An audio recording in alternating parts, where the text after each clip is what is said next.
Hello, everybody. Welcome to Nintendo Expansion Pass here on Boss Rush Network. I'm your host and enlightened excited Eddie V. Joining me is Bossman himself, Mr. Corey Derrick. Hello, Ed. How are you? Hello. It's been a while, in a sense. It's been a whole 15 minutes, Ed. I'm talking about recording some other things. Oh, yeah, I know. Ed's off this weekend, so we're kind of jam-packing some stuff in. Yes. Buckle up, everyone. It's Get ready. 12:30 at night. Get ready for some fun-filled episodes? Question mark? Oh well. Today, everybody, we're going to be talking about giving our little bit of impressions of the Splatoon Switch OLED that was announced, and we're going to be diving into Nintendo maybe returning to E3. What does that look like for the company?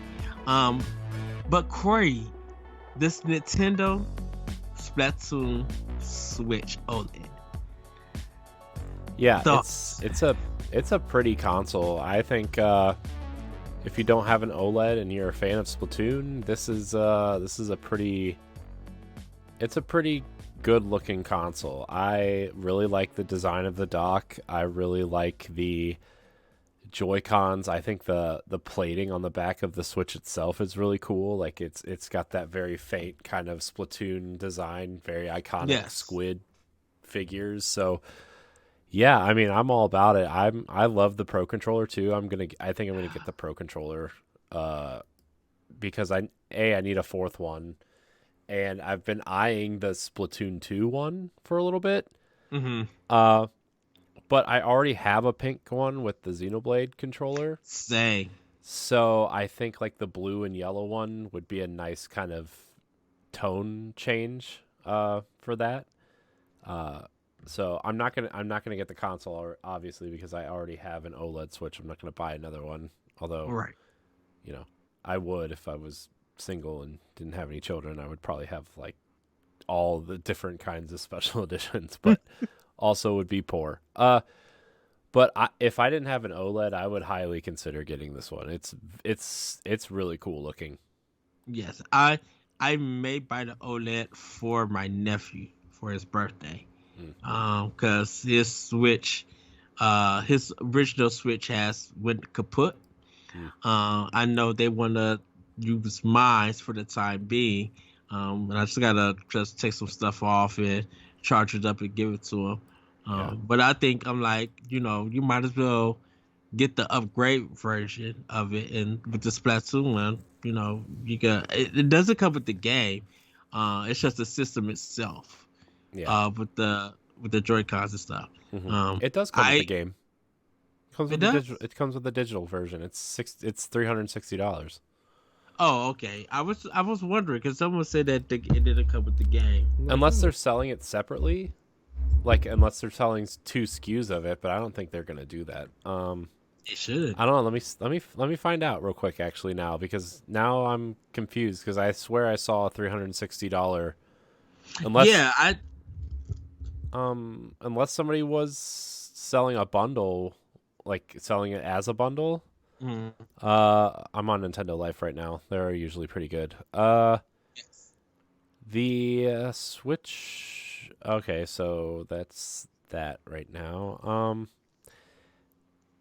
It looks like in the UK they're selling the bundle for 330 euros, pounds, quid, whatever you're calling them. So yeah, and it's bundled with Splatoon 3. So it looks like they are. They're selling. It looks like they're selling one without it also. Maybe they're doing both. I don't know. But I mean, I think that would be a great choice. I don't see why you wouldn't. They also revealed the Switch carrying case. They have a couple different colors of carrying case for it. They have but it the cover of the case. Let me grab mine here. This front part is it matches the dock and the Switch plating. Like it has the Splatoon kind of logos and cartoon kind of stuff on it, like this part of it. But then like Yeah. the black zipper part that you see on mine, I know this is great for an audio podcast, but the black zipper part here, they're selling a neon yellow one and a purplish blue one that matches the Joy-Cons. Ooh. So that's cool. I really like the case, except I'm a I'm a 35-year-old man, and I don't think carrying around this neon yellow case would be very appealing in public. But I'm afraid it's 2-year-old man, and I will carry the case. yeah. So I mean, I I really like the Joy-Cons though, because like the front, like it's translucent. Like the colors are translucent, Yes. which is cool, and the Joy-Cons are semi-translucent, so you can kind of see through them. Like the back is this clear white kind of color. The front obviously is the neon yellow and the neon purplish color. Uh, I really like it. If I didn't have an OLED already, I would highly consider getting this version. I really Yeah, and love the dock too. the dock is really nice. I Yeah. really love the dock because it has like that. It has like a ink splatter on the front of it, that neon yellow, Yeah. and like all the road signs and the cartoons also. Man, Splatoon, I should go back and finish Splatoon 2's campaign because I never did. And Splatoon is always fun when you play. It's like, you know how you kind of have like a list of games that you're like, every time you play, you're like, oh my gosh, that was so much fun. Why don't I play this more? And then you forget about it for like 6 months. Yes. Splatoon is definitely one of those games for me where it's like every time I play it, I have so much fun, and then I just forget about it. You know? Well, I think it's just you have that and I do this too. So I think it's just that at that moment in time we're enjoying this like game that we probably played multiple times, and it just feels like you know it's comforting. It's just something for us to do uh until we like go at the next game, or I need to move on, or you know you get to that mood that you don't feel like playing it and you go on to something else. It's like it happens from time to time. Hmm. Like I have Splatoon 2 still in the case. Like still like literally in the box wrapped up because I got it on a good sale. And I'm just like, I need to start this game. Yeah. I mean, the campaign, like, for those who haven't played Splatoon and are big fans of Mario Sunshine, Splatoon is essentially the spiritual successor to Super Mario Sunshine, I feel like, in a lot of Yes. ways. It's got great platforming. I mean, it's designed as a third person shooter, but it still has kind of like this shooting mechanics from Mario Odyssey or Mario Sunshine. Uh, I feel like people who enjoy that game will definitely enjoy this. The boss battles are essentially big Mario bosses. Like they're super cool and well designed. Like I don't know, man. I always forget. I always forget about Splatoon, and I've been kind of wanting to play it for a little bit. Yeah, it's a I think it's such a fun multiplayer game. Because definitely when the first one came out on Wii U, I was playing it daily, Hmm. and uh playing with different people in Japan, different Gosh, cities in America, just Japanese like people are so good at this game, by the way. so good. Like, just yeah, so good. And I think I love the premise of it, of Splatoon. It's just like it's more about coloring the area than it is attacking people. I Hmm. mean, attacking other players. Yes, you're attacking other players, but that doesn't do nothing for you. Right. Because if you just like ending us, then we got someone who is rolling around covering more paint Hmm. and everything. It's about covering the area than it is, stopping your opponent. Hmm. Yeah. It's definitely Nintendo's way of easing people into shooters, but it's also a very competent and very fun shooter. I mean, it does the Nintendo thing where, it makes everybody feel like they can accomplish something. Uh, it actually like reminds me of, not in a gameplay mechanic sense or anything, but it kind of Mhm. reminds me a little bit of Overwatch in that way, where like, okay, you're not great at like killing people, right? You're not great at, getting the headshot or, getting the uh taking out two or three people at the same time, right? But you can still contribute, right? And Overwatch has that that great mechanic where you have you have your DPS characters, you have your healers, you have your tanks. Uh Splatoon kind of has that in a different sense in terms of what weapons you pick, right? Where, Mhm. yeah, you can have the dualies, you can have the uh, I guess in terms of Destiny sense, like a scout rifle or a pulse rifle, like a burst rifle type weapon, or you can go in with a paint roller and cover ground instead of being the person that goes in and kind of tries to take out the other team, or you can use the bombs, right? Like the splatter bombs, which are cover a lot of area. And I really like how the game focuses on the area coverage as opposed to like killing people, because it kind of teaches people how to play objective based modes in a sense, Mhm. Yeah. that appear in other games, instead of just, what's my KD ratio. If you want that, go play Call of Duty, I guess. But I really like Splatoon in that aspect, and I know a lot of people we know have been playing Splatoon uh, over the course of the last month or two, right? Like I've seen Grayson kind of post screenshots on Twitter.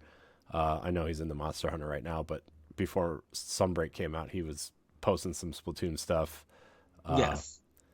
and a few other people that we know have been posting Splatoon stuff. So yeah, I mean, love it.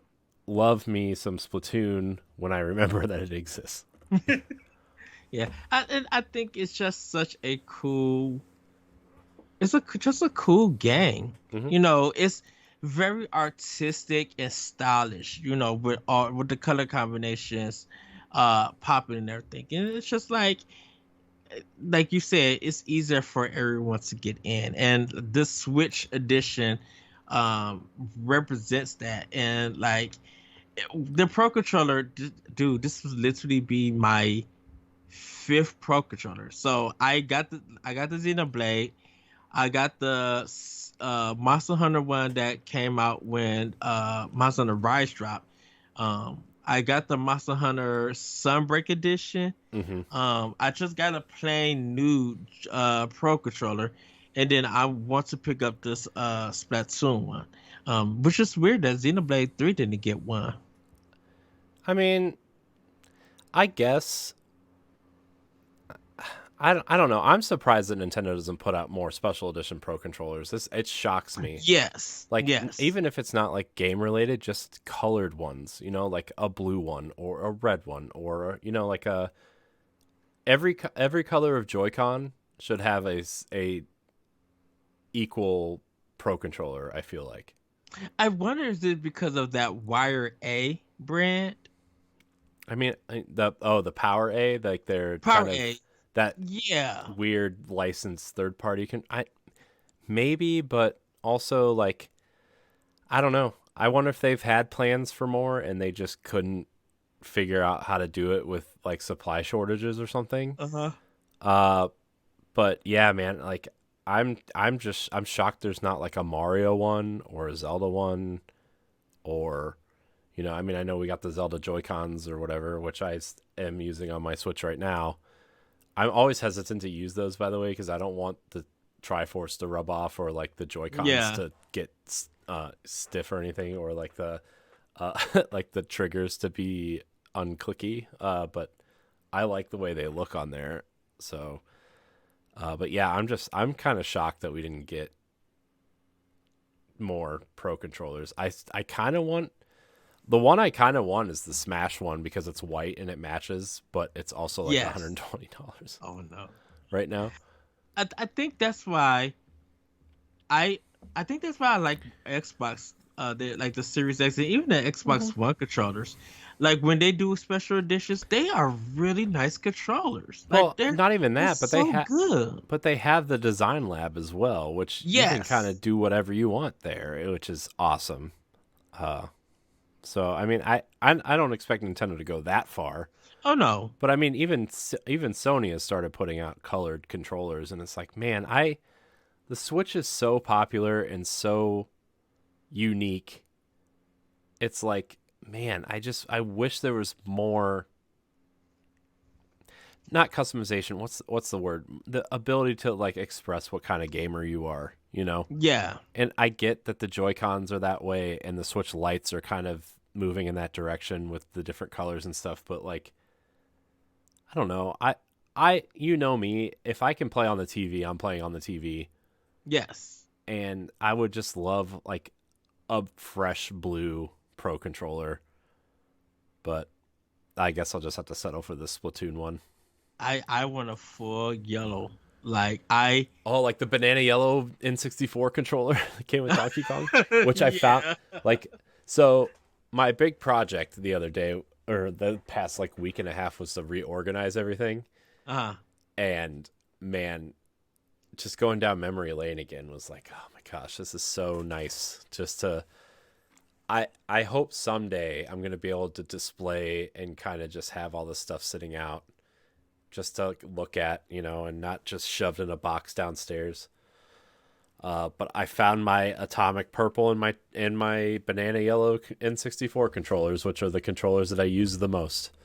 And Nice. it just was like, man, even GameCube had like that nasty orange color controller, which I have, and uh, you know, I have that. Remember the really rare white one that they released? I Yes. have that downstairs. I actually brought it up. It's actually in my cabinet down here because you know, I have the Smash uh thing that you plug your GameCube controllers into. Uh-huh. And, you know, maybe someday I'll play some Smash. Uh but yeah, I don't know. Maybe someday we'll get GameCube games on the Switch and I will play with my GameCube controller. Uh Just wait of that I was talking to Austin and I was just like if GameCube comes to Switch, that expansion pass subscription is going to jump. I And I don't think said, so. They can't go any higher than $50. "Oh no, no, I wasn't talking about price. I'm talking about people getting Oh, it." getting it. Okay. Yeah. I also like them selling wireless GameCube controllers or Wavebirds on the Switch store. You Dude. think the N64 controllers are hard to get? Better better have like 75 tabs open on your Okay? browser for the GameCube ones. Because they are going to disappear. Yeah. So, by the way, I bought two N64 controllers and the Nintendo store won't let me buy anymore. I don't know if that like the limit is just two or if like it's two at a time and it just doesn't realize that uh, they messed up or something. But It, man, I think it's just two. but what about the 4-player games, Ed? What if I actually have 4 people in my house? That's funny. I'm just not. Oh man, I have no Then friends. Um, but anyways, yeah. Back to Splatoon. Like I think that Pro controller. I'm getting that Pro controller. It's so cool Same. looking. Same. It's so cool. Yeah, I've been like really trying to focus on the Nintendo side of my gaming library recently because I feel like I'm not if I'm going to be on a console specific show like Nintendo Power Block, I need to commit, you know. Not Hmm. saying that like I'm not playing other games on my Xbox or whatever, but like I feel like I've been doing this show and myself a disservice by not committing or playing enough games on that console. So like I've been really aiming to build up my physical library first of all again. Yeah. Which by the way, Shin Megami Tensei 5 I got physically and Mario plus Rabbids I got physically recently. I thought you had Mario Rapids physical. I did, but I forget what. Oh, I gave it to my nephews because they wanted a new game to play, and I just let them have it because I had it physically, and I know it's like $5 on Amazon all the time. So yeah, I've been kind of building my library back up. I'm focusing on Wii U, 3DS, and Switch. Although my Wii U library has not really changed. There's only like 5 or 6 games that I don't have on Wii U that I would like to have. So that library is kind of almost finished for me, at least. Okay. Including Splatoon. I have Splatoon 1 on Wii U, which is also, I thought about going back and playing that campaign again as well, but I didn't. So good. So good. Wii U, man, what a console. Should have bought one, everybody. Wait till we get to the ranking of that one for ranking Nintendo. Yeah. But Ed, we have patrons to read off. Yes. Before we get into more things here on the Boss Rush Network. Remember, if you want to support the Boss Rush Network and Nintendo Power Block directly, you can head on over to our Patreon page, patreon.com/Boss Rush Network. Patreon is a monthly subscription-based service that you can support your favorite creators directly. And we offer tiers for specific subscriptions. We currently have 2 tiers right now. The $1 tier, which gets you early access to Boss Rush podcast 1 week early, this show 1 week early, and 2-week early access to Standard Definition, our retro nostalgia podcast, which if you are listening to this on Nintendo Power Block's podcast feed, you will notice that a few episodes have gone up already for our ranking Nintendo series. We've been putting them on the Nintendo Power Block feed just to kind of get eyes on that show a little bit, because it's not one of our more popular shows. So we just kind of want to get eyes on that show. And then 2 weeks early access to Boss Rush After Dark. So you can get all that for just $1 a month. But if you want to be a Patreon producer, you can subscribe to our $5 tier. What does that mean? It means you get early access to all of our shows, plus a Patreon producer credit shout out during this here episode and our other episodes of other podcasts. Our Patreon producers for this episode, by the way, we are recording this episode on July 8th, 2022. So if you subscribe after that date, we will get to you on a future episode. Our Patreon producers for this episode. Sorry, I know I need to clean up that description and everything. We've gotten a few people asking what Patreon was, and so I'm kind of scrambling to describe it to everybody. Mm-hmm. But I'll get there, and we will have it more streamlined in a week or 2 or 12. I don't know, whenever I can get to it. Anyways, Patreon producers, Ed, for this episode of Nintendo Power Block Expansion Pass are Quentin Jackson, Rebecca Jewell, Adriel Munger, my wife, Sana Dierig, and Francisco Santillan. So I want to thank all of our Patreon producers. I want to thank all of our patrons. And I want to thank all of our free listeners. Remember, all of our content remains free. We just give you some perks for supporting us directly on Patreon. So thank you, everybody. Yes. Again, if I am butchering your name at all during these Patreon producer shoutouts, DM me or the Patreon directly and with a correct pronunciation, and I will fix it within the coming weeks. I apologize if I am butchering anybody's name. I know I don't like that when people say my last name wrong, which happens often. And I don't want anybody else to be upset that I am not saying their name right. So I would rather be corrected than keep on saying that, because I did that to Stoy for a while, and he never corrected me, and I felt so bad when somebody finally corrected me. So, anyways, Ed, let's talk about Nintendo some more. Thank you, everybody, Yes. by the way, who listens. We really do appreciate it. Yes, we do.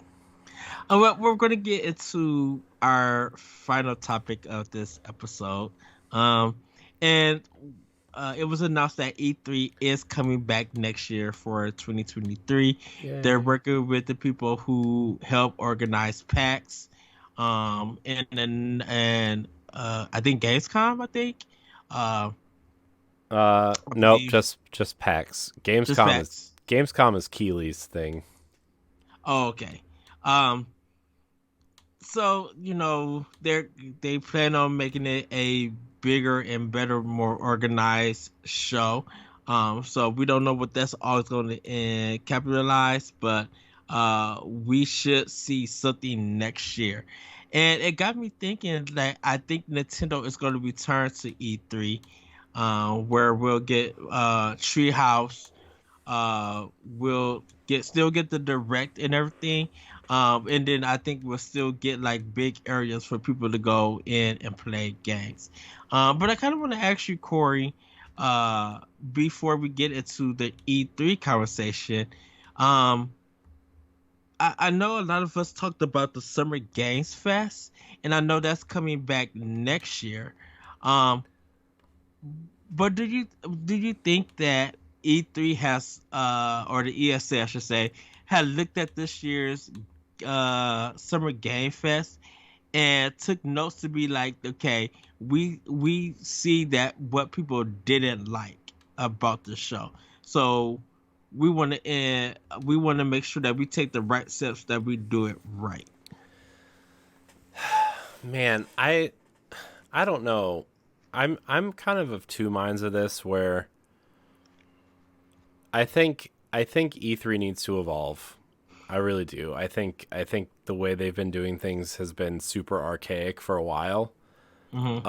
I mean, for us, it doesn't really make a difference because we don't go and we don't, you know, someday we might go. I'm not sure, but for us, it doesn't change because we're still watching the press conferences live. We're still watching our favorite personalities talk about it, and then we kind of go and talk about it at night, right? Like we've still been doing that. We did that during Summer Game Fests and the Xbox Showcase. We did a Boss Rush Extra on it. So I mean, it doesn't really change for us, but I think in terms of just an in-person event, E3 is super archaic, and I would really like to see them evolve in a way that makes sense. I don't want it to be I don't want it to be like PAX because I think PAX is more fan driven and more Hmm. exciting for fans who get to go because that's what it's for, right? It's for the cosplayers and the board game enthusiasts and the retro game collecting fans and people who are into indie games and uh, people who just want to see games that are coming, right? That we already know about, right? Like when I went, the Nintendo booth was packed full, right? And uh, I got to play Wolfenstein 2 on the Switch for the first time. I played Crash Bandicoot on the Switch for the first time. That was the first time Dead Cells was revealed, and I was, you know, playing Dead Cells before a lot of people because it was in Nintendo's booth. So PAX is always great. E3 is kind of different because it's always been an industry first trade show. Hmm. I don't think the purpose that E3 serves is relevant in today's marketplace.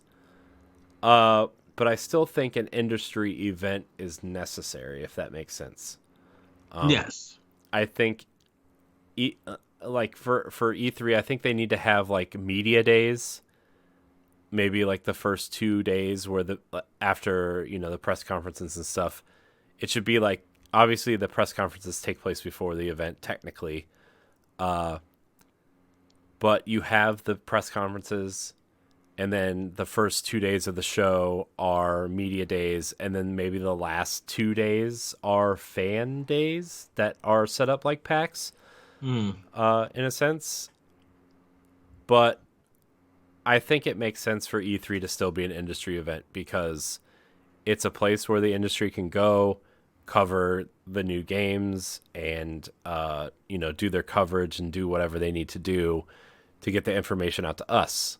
We're still kind of enthusiasts. We're not journalists. We're not big media outlets like IGN or Game Informer or GameSpot. We're enthusiasts and we're fans, and that's like E3 presentations and articles and stuff are how we get our information. Yes. So yeah, I think E3 is still a fun thing to point at and say, hey, this is I mean, I've been awfully harsh on E3 the last few years sitting in this chair, but like as I think about it, I've kind of swung back the other way where I think E3 is, even if it's just like a legacy thing, right? Where it's a sign of goodwill towards gamers and the industry, where it's a celebration, right? It's not necessarily a where they're going to sell games to these to like Toys R Us or Circuit City or Best Buy, right? Yeah. It's not the 90s anymore, right? I think it should be set up as a celebration of games, where there's cool trailers and announcements and personalities there to kind of show off the stuff that's going on, and then fans can come in the last half of the show, and then it's treated more like PAX in a sense, right? That's kind of my idea of it. Ed, what are your thoughts? I know I've kind of been rambling a little bit, and No, I that's know I know I ramble when I'm tired, because that's how I know I'm tired, is because I just keep rambling. So please stop me. No, I think I think after everybody getting to see how the Summer Games Fest event went, a lot of people were disappointed about a lot of the show stuff, because they didn't really know what times and dates and who was going to be a part of it. It just felt like there was a lot of talking with some things instead of them showing like actual gameplay. And regardless of what people thought of or how they felt about Keaton and stuff, it just really felt like he didn't bring any excitement to it. Now with E3, we're when we watch it, it's the time that we're so used to making predictions and watching the shows and seeing who's going to be there and get revealed and everything. Um, we think of E3 now because of the digital presentations. We don't think about them, us going to actual E3 and participating, because it's about what games are being announced, what games are being shown, not what we're actually going to be playing. When it comes to Nintendo, after we see the direct and stuff, it's going to be what are they talking about and showing us at Treehouse Live that we don't know about? What is going to be new revealed on their final day of Treehouse Live?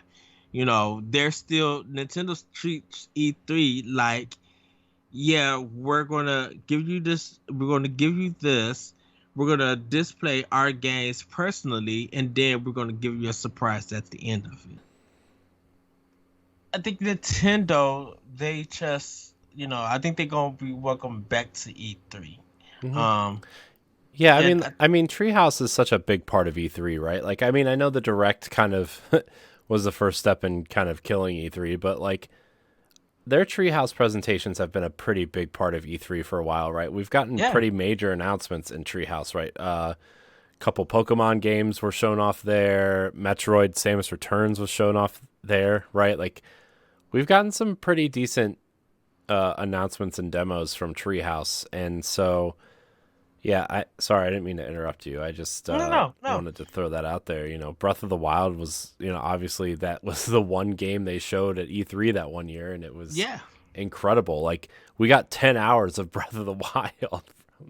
Right, and like people were analyzing all of that to see what they could find. Mm-hmm. You know, uh, that year that we was watching it, and they announced Metroid: Samus Returns, and we were just like, wait a minute, what the world is this? Yeah. Like, and then like some arcade games, like at the end of the show, I think there's that Donkey Kong one, and it was just like, wow, they're still doing announcements and stuff, and we're tuning in to see what they are going to show and get a better idea for it now. And I kind of agree with you. I think that there should be more days for the media coverage and interviews, and then have it where it's a Friday, Saturday, where um the community could come in and experience those games and stuff.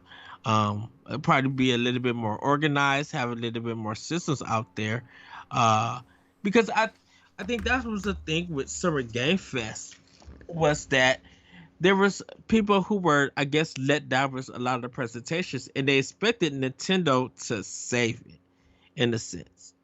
And I think that's always, for the past few years, it's been like that. That people are being upset or disappointed that everybody else's presentation hasn't been good enough for them.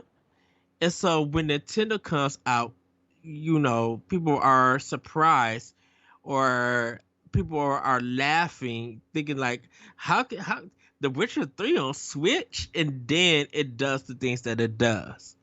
I think that's what people have kind of expected E3 to be, and it's very weird. I just don't understand why that mentality has happened. Where it should be that, hey, we should be celebrating all of this good stuff that is coming now. And I know I'm guilty of saying, like with this, like with the Summer Game Fest, like definitely for Microsoft, was just like, you guys got a great lineup of games coming, but we want dates. Um, you know, you you told us about the power of your system. Well, I want to see more power from that system, and I feel like personally I can't see it because there's not enough games to give me that marketing power in a sense. Yeah, I mean, Xbox has I mean, they obviously, like, their showcase said these are the games you're going to be playing on in the next 12 months, and like, I think, whatever is happening on the back end of Starfield is going to utilize the power, because like, I think we're at a point graphically where we're at diminishing returns at this point, but like, the Mm-hmm. things that it can do under the hood is like the things we can't see, uh are what these new consoles are primed for, right? Like Starfield, I mean, again, I don't know what 1,000 different planets looks like in this game, but uh that's kind of what they're flaunting there. Obviously, Forza Motorsports looks super realistic. I don't even understand how that game looks so good. Uh, but I mean, Halo Infinite is running on. They've shown footage of it running on a base Xbox One, right? And so, not that it doesn't look great, and with features and stuff from the Series X, but like, still technically an Xbox One game. Gears 5 technically an Xbox One game. Gears Tactics technically an Xbox One game. Uh, you know, Flight Simulator, super impressive tech, right? Mm-hmm. Uh, but again, like, I know it's doing a lot under the hood, but it still looks like an Xbox One game, even though it, is utilizing cloud power and a lot of the horsepower that the Series X and S provide, right? Like, it's definitely using that, but like, it's not visually like, I mean, it's impressive, but it's not like it does it didn't it you know what I'm saying? Like, we're just getting diminishing returns, and I don't know how much power is going to kind of. I want to see games that are utilizing these consoles, right? I do. Like, I bought a Series X at launch, and the only game that has been impressive to me is like playing Destiny at 60 frames a second instead of 30, right? I mean, that's what I bought it for, to be fair, right? To play Destiny at 4K and 60 frames a second instead of 1080p and 30. Uh I mean, I'm pretty impressed by Outriders also, with like the particle effects and high frame rates and just those are the two games that I love on Xbox right now, and those games are Xbox One games, and all. I didn't need to get a Series X to play these games. I did Right. because they're better, they run better, and they load faster, but they're not necessary to play these games. Right. And I kind of feel, and I'm not going to I think if Xbox would have been like, here's a date, here's a date, here's a month, here's a month. This is what we got planned. Even if they changed it to be like, okay, at least I know now date wise what I could do. And I think I mean, if Nintendo they did say all the games they showed were going to be able to be played in the next 12 months except for I think 2 games. well, which is understandable, but I think with a lot of stuff that they showed that I guess been in development for such a long time, that it's one of those things that I just wish definitely for Microsoft that they were able to give us some dates so we could plan stuff out. I think it's a planning thing. Um with it, because like with Switch, and definitely with PlayStation, they just announced that God of War is coming out November 9th. Ubisoft got Skull and Bones coming out November 8th. You know, at this point in time, Switch is literally packed for October because of what they show with their direct. And past E3s, when we got some official dates and some dates that did get pushed, we knew that okay, they're stacking games for this month. They're stacking games for this month. You know, um, that's part of the importance of E3 is that we're seeing what we're going to get, and I think that matters to Nintendo to be like, okay, we did the announcements, we showed you the games, we got stuff running out more for you to check out before we release it. And I think that's the thing that we kind of want from E3, for anyone who participates with it and everything. We're not confused on what day, if this thing is going to happen, and then 4 days later this next thing. No, we kind of get to understand. Microsoft is on Sunday with Ubisoft or Bethesda. Monday, here go some of the third party. Tuesday, here go Nintendo. It's set, it's concise. We get to see it, we get to make our content and be done with it. Nothing is spread out. Yeah. Yeah, I mean, Nintendo has been so integral to all aspects of E3. Like, I mean, we've talked about it before where it's like they literally kind of owned E3 for a long time, and then when they started Nintendo Directs, that was kind of like the first, kick the door down. Sorry, everybody, my son's crying. But it's definitely they're the ones that kind of started the revolution against E3 in respect with the directs, right? Like, I mean, I know Nintendo is so in they want to control their message, right? They want to control the message, and Mm-hmm. I mean, we saw enough E3 demos that failed or things go wrong, right? The Skyward Sword demo is infamous for that. And obviously, like, PlayStation had that Uncharted demo that they had to reset because it wasn't working. And what better way to do it than a curated, edited with a fine-tooth comb kind of video, right? The directs are Yeah. so important. Look how many people have copied it since then, right? We have State of Play, we have Inside Xbox, we have Ubisoft Connect, we have whatever Stadia was doing, right? Like, everybody is copying this formula.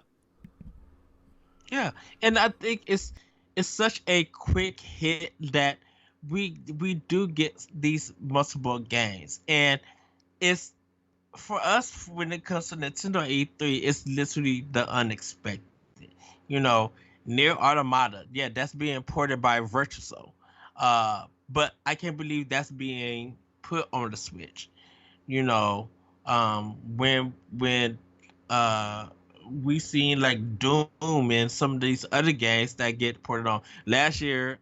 No, or 2019, we saw Panzer Dragoon remake happening on Switch. Like that was so out of the box, and I think what makes that so good for Nintendo is that yeah, we get some stuff that we know, some out of the box stuff, but then it's the dates, it's the timing of what is getting revealed. They don't stick on too long for it. It's not a cutscene. This is what they're actually working on, and they're going to deliver. So you can't say that. Well, I don't know what I'm getting out of the game. No, Nintendo showed you guys what you're going to get out of the game. And if you stick with it later on throughout the year before it comes out, you're going to see more revealed to it.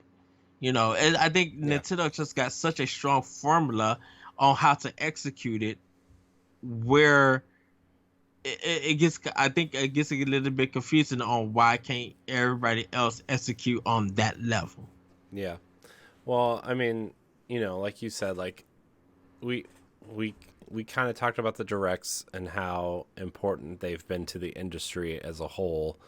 Mm-hmm. Also, kind of taking away from E3, but also like you turn around and I know we kind of talked about this a little bit before, but like more in depth, like Treehouse is so essential to the E3 experience, right? Like, Yes. and I think that's where Nintendo is like, we're gonna have our cake and eat it too, right? Where okay, yeah, maybe we're not doing a big stage presentation, but we are showing off some of the games at Treehouse, and we are demoing them. Maybe not to people or the industry, but this we have our team of people who are knowledgeable about the game. Maybe a developer, maybe interviews with Anuma or Miyamoto or somebody else, the Splatoon team. Like I would have been, if E3 happened, I bet there would have been a big Splatoon Treehouse event, right? Mm-hmm. Splatoon 3, like that seems like a no-brainer. So yeah, I mean, I think Nintendo is just evolving the way they market their stuff and really controlling their brand, and they've always been that way. And I think this, you know, as much as we kind of make fun of Nintendo being backwards in a lot of ways, right? Still using cartridges, their online functionality is poor. Their store needs a redesign. The way they market their message has always been forward thinking, Mm-hmm. Yeah. and I think they've evolved the way people have thought about E3 and conferences in general, and I think that's a good thing. And to bring it back around to E3, I think E3 needs to. I think they need to evolve in the way that Nintendo has evolved their marketing. Like, okay, well, obviously these companies are doing their big presentations, but I think we need to celebrate their gameplay demos. We need to, and maybe like the demos and stuff are different from Nintendo, right? Because Nintendo kind of uses their own staff to demo these games. Yeah. Obviously they have a booth where people can check them out, but like what's featured on Treehouse is their own staff. Maybe E3 and like they try to convince these companies, hey, bring your demos. We're going to try to do something interesting and curated to show them off on, something, right? Because like, I think at the end of the day, as much as we kind of point to E3, I think Keighley's events are going to take over whether people agree or like it or not. Like I think Summer Game Fest is headed in the right direction. Granted, this year was, a lack of games because the industry is still kind of pulling out of the COVID stuff and people are delaying games and stuff like that. But like, I think the Keighley stuff is the right idea. But also, I think the Keighley stuff is just a small evolution of a Nintendo Direct. Well, and I'm not mad about Keely stuff I'm not either. about it. I think Oh, go ahead. Sorry. oh, Sorry. I think no, I think with Keely stuff is that it feels lifeless. And I I don't. and I, I think the lifeless comes from when Keely comes on and starts speaking onto it. And so it's I don't. that it's a little bit lifeless in that part, and then when they bring on people, they don't even seem like excited about it. Like you, Well, I think.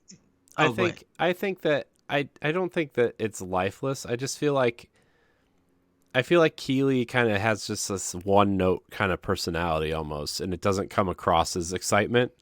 Mm-hmm. And then you either bring on a marketing person who's trying to sell you the game, or a developer who's not used to talking in front of a camera and on a stage with people, right? I think that's like where the E3 stuff kind of, why Nintendo took the direct approach also is like you don't have timid developers up there like not knowing what to say or not knowing how to market their game. And sometimes it's endearing, Mm-hmm. right? Like we always point to the Mario Rabbids director, right? And how emotional he got when he got to make a Mario game and they showed him in the audience, right? Like that was super Yeah. endearing and really nice to see some emotion come from someone. But like also when EA trots out these Ubisoft or these EA originals people, right, where they're just a small indie developer and they don't, some of them don't know how to talk in front of people, right? Like remember the guy that did Unraveled? I was so uncomfortable for him. Yeah. Um, and then you have the off chance of getting someone like Joseph Ferris, who's just like, Oh goodness. he like his personality for me is off-putting. I get he's probably like a nice guy. He makes good games and he knows how to market it himself. And a big personality will always sell a game no matter what. And I get that, but like his personality is kind of off-putting to me in a lot of ways. And and I think Nintendo just wants to avoid all of that. And again, it comes down to controlling the message, controlling what you're showing, who's showing it, that kind of thing. And that's kind of what I have to say about that.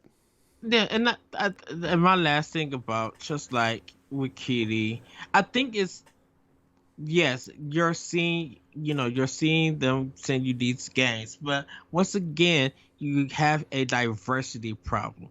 It's not diverse enough for different genre of gamers or games out there for different gamers, because I'm like, you know, it. Of course, this year the problem was so many space games.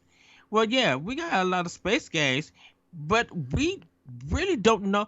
Besides the Callisto project, we don't know what the other four games are. They all look like first person, maybe first person shooters, or survival horror, or walking simulator. We don't know them. But Kitty should have said, you know what? Okay, Callisto Protocol.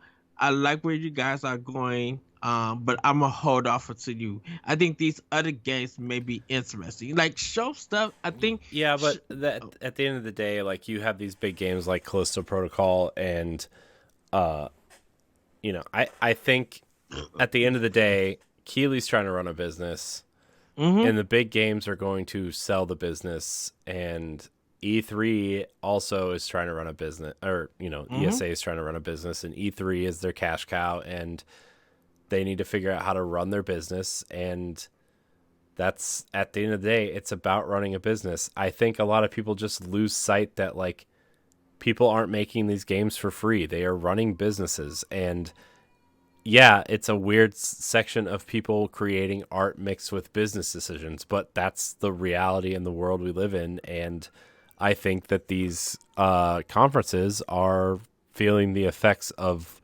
what this industry truly is. And I feel bad to an extent. Yeah. But well, everybody, that's gonna be it for Nintendo Expansion Pass. Thank you, Corey, for joining me on this topic. You guys can find me on Twitter at ThatRetroCode, and check out Nintendo Power Block on Mondays, and the recorded shows and audio on Wednesdays. And yeah, check me out also on bossrush.net and on our Discord. Corey, where can we find you? You can find me at I am Corey HD on Twitter and Instagram. You can find me on Nintendo Power Block, on the Boss Rush podcast, and various other things here on the Boss Rush Network. Yes, and you can go to our website and check out our merch store and be able to find our Patreon. $1 will give you early access, but $5 will get you a producer shout out. Help us produce some content here on bossrich.net. With that, everybody, have a great week, have a great weekend, and we'll see you next time on Nintendo Expansion Pass. Bye, everybody.